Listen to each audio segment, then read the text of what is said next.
दोस्तों पिछले कुछ ही समय में कुछ ऐसी घटनाएं घटित हो चुकी हैं जिनके बारे में पहले कल्पनाएं भी नहीं की गई थी। यानी बिना हमें जानकारी के, बिना किसी शोरगुल के क्वाड के 3 देशों ने चाइना की कुछ इस तरह से कुटाई कर दी है कि चाइना आ भी नहीं कर पा रहा है। जी हाँ, कुछ ऐसी घटनाएं हुई है जिनके बारे में आगे मैं आपको बताने वाला हूँ वीडियो में कि किस तरह से जापान, अमेरिका और भारत, इन तीनों ने चाइना का इलाज करने का बिल्कुल पक्का इरादा कर लिया है और वो शुरुआत हो भी चुकी है। ये समझ लीजिए आप कि चाइना इस समय ऑपरेशन थिएटर के अंदर पलंग पर पड़ा है। किसी भी समय औजार उठाकर इस शी या ही जो भी है, इसका ऑपरेशन बिल्कुल होने वाला है। वीडियो बड़ी इंटरेस्टिंग होगी, एकदम एंड तक जरूर देखते रहिए। तो दोस्तों, क्वाड कंट्रीज के लिए सबसे बड़ा सिरदर्द इस समय चाइना है। इवन क्वाड ही क्या, क्वाड के बाहर के भी जितने सदस्य हैं, इवन पूरी दुनिया ही ले लीजिए, इन फ्यूचर चाइना सबके लिए बराबर खतरा है। लेकिन फिर भी अगर रिसेंट कृत्य उसके देखे जाएं तो Bharat, Taiwan, Japan, south Korea, America, इस तरह के जो डेमोक्रेटिक देश हैं, ये कुछ ज्यादा ही परेशान है चाइना से। लेकिन अभी तक समस्या ये थी कि ये सारे के सारे देश एकजुट नहीं हुए थे, इनके अंदर भी गुटबाजियां थी और इस गुटबाजी की वजह से होता ये था कि चाइना के खिलाफ ज्यादा लामबंदी नहीं हो पाती थी। लेकिन धीरे धीरे सभी देशों ने अपनी फॉरेन पॉलिसी म्यूचुअली सुधारी और एक गुट बनाकर चाइना के खिलाफ तैयार कर दिया। इसी का सबसे बड़ा एग्जाम्पल क्वाड के तौर पर हमें देखने के लिए मिलता है। एक ऐसा संगठन जो कि स्पेशली चाइना को काउंटर करने के लिए बनाया गया है। अब इसी क्वाड के 3 सदस्यों ने चाइना की कुटाई कैसे की है, ये आप जान लीजिए। तो सबसे पहले शुरुआत करेंगे हम लोग हमारे देश भारत से। तो हम सभी जानते हैं कि भारत इसी महीने की 15 से 16 तारीख के बीच में एक अपनी सबसे बड़ी मिसाइल का परीक्षण करने जा रहा है।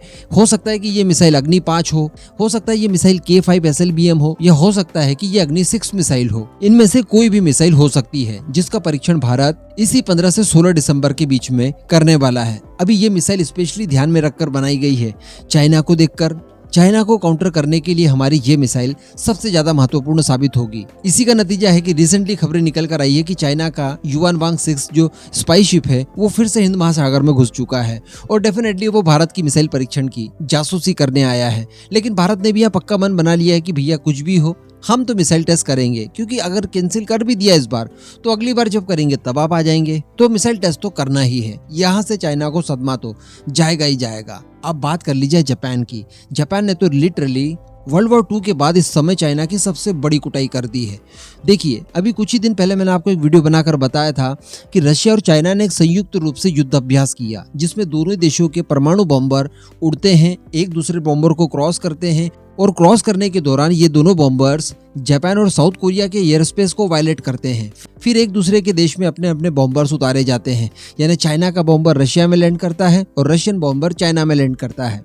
इसके बाद माहौल काफी गर्म हो गया। साउथ कोरिया के साथ साथ जापान की भी जो वायुसेना थी वो पूरी तरह से एक्टिव हो गई, इन्हें खदेड़ने की कोशिशों में लग गई। लेकिन ज्यादा उन्हें करने के लिए कुछ अपॉर्चुनिटी उस समय मिल नहीं पाई। उसका बदलाव जापान ने लिया है। बताया जा रहा है कि अमेरिका के पास जो F-15 फाइटर जेट है, जो कि जापान ने अमेरिका से खरीद रखे हैं, उन्हें जापान ने चाइना के बिल्कुल मोहल्ले में लैंड करवाया है, यानी फिलीपींस में। जी हाँ, ये वर्ल्ड वॉर 2 के बाद में पहला ऐसा इंसिडेंस है जब जापानीज एयरप्लेन फिलीपींस में आकर लैंड करते हैं, स्पेशली चाइना को मैसेज देने के लिए कि जिस तरह का कुकृत्य आप हमारे खिलाफ कर सकते हैं, हम भी कर सकते हैं। वैसे यहाँ पर यह कहा जा सकता है कि इसमें कौन सी बड़ी बात है, कोई भी देश किसी दूसरे देश में जा सकता है जिनके आपस में रिलेशनशिप अच्छे हैं, तो इसमें फिर बड़ी बात कैसे हो गई? तो बड़ी बात इसमें ऐसी है कि अभी तक जापान इस तरह से रिटेलिएट नहीं करता था, लेकिन ये पिछले कुछ समय में देखा गया है कि जापान अपना अग्रेशन बढ़ा रहा है।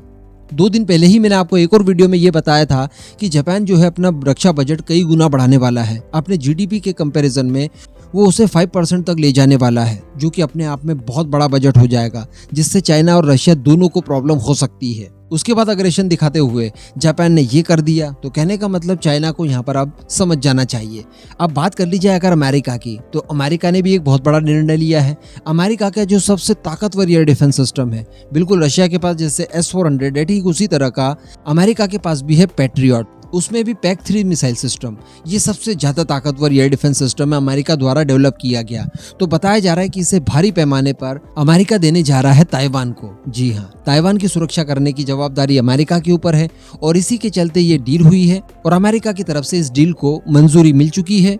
तो अमेरिका की तरफ से 100 की संख्या में पैट्रियट PAC-3 मिसाइल्स ताइवान को दी जाएगी। यानी इसके बाद ताइवान इतना ज्यादा सुरक्षित हो जाएगा कि चाइना की तरफ से कोई भी फाइटर जेट वगैरह ताइवान के एयर स्पेस को वायलेट करते हुए अंदर घुसने की कोशिश करता है तो तत्काल ताइवान उन्हें मारकर बड़ी आसानी से गिरा पाएगा। तो इस तरह से कहा जा सकता है कि क्वाड की फिलहाल 3 कंट्रीज ने बहुत जबरदस्त तमाचा मारा है चाइना को। फिर भारत हो, जापान हो, अमेरिका हो, तीनों ने ही घेराबंदी बड़ी ही शानदार की है। और इसके अलावा जो सबसे बड़ी बात निकल कर आई, यह जो सबसे बड़ी बात नोटिस की जा सकती है, वो ये है कि इन तीनों ही कामों में जो भारत ने किया, जो अमेरिका ने किया, जो जापान ने किया, इन सभी का विरोध चाइना के द्वारा किया गया। लेकिन चाइना के विरोध का कोई भी असर नहीं पड़ा और जो तीनों ने निर्णय लिए उनके ऊपर काम किया गया। जिस चीज को करने के लिए निर्णय लिया गया था, फाइनली उसे पूरा किया गया। भारत का भी मिसाइल टेस्ट 15 से लेकर 16 दिसंबर के बीच में जरूर होगा। मैं खुद आपको वीडियो बनाकर उसको जानकारी दूंगा। तो कहने का मतलब सिनारियो बदल रहा है, वर्ल्ड परिस्थितियां बदल चुकी है। अब चाइना की दादागिरी ज्यादा समय तक चलने वाली नहीं है। इस पूरे मुद्दे पर अब आपका जो भी मानना हो नीचे कमेंट करके जरूर बताइएगा।